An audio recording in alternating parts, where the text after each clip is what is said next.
Hello students, welcome to our spoken English channel. Students, ఇవాల్టి వీడియోలో నేను ఒక యూస్ఫుల్ స్ట్రక్చర్తో మీ ముందటికి వచ్చాను. ఇప్పుడు మనము నేర్చుకుందాం. అతని క్షమాపణ నాటకం మాత్రమే. ఆ హామీ నమ్మకు, అది కేవలం నాటకం అంతే. స్టూడెంట్స్, ఇలాంటి సెంటెన్సెస్ మాట్లాడాలంటే ఎలాంటి స్ట్రక్చర్స్ యూస్ చేయాలో చూద్దాం. ఇంగ్లీష్లో నౌన్ వచ్చేసి ఐ వాష్ అని యూస్ చేస్తాం. అంటే నటన, చూపించడానికి చేసే drama.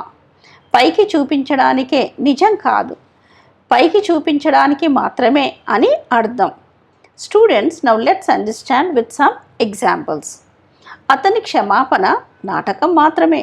His apology was just an I wash.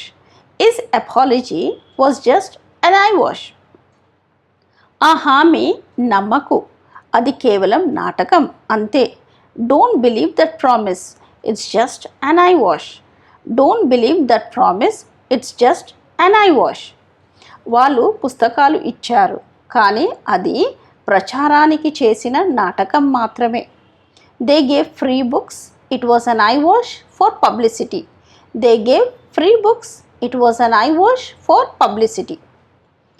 అతను పేదలపై కనపరిచే జాలి చూపు కేవలం నటన లేదా పైకి చూపించడానికి మాత్రమే. His concern for the poor is just an I wash. His concern for the poor is just an I wash. Students, ఇప్పుడు మీ ప్రాక్టీస్ కోసం నేను ఒక క్వశ్చన్ ఇస్తాను. దానికి ఆన్సర్ కమెంట్ సెక్షన్లో రాయండి. మరి ఆ క్వశ్చన్ వచ్చేసి, ఆ ఉచిత ఆఫర్ నటన మాత్రమే. ఆ ఉచిత ఆఫర్ నటన మాత్రమే. Students, comment in the comment section. Video నచ్చితే లైక్ చేయండి, ఎంత ఎక్కువ వీలైతే అంత షేర్ చేయండి.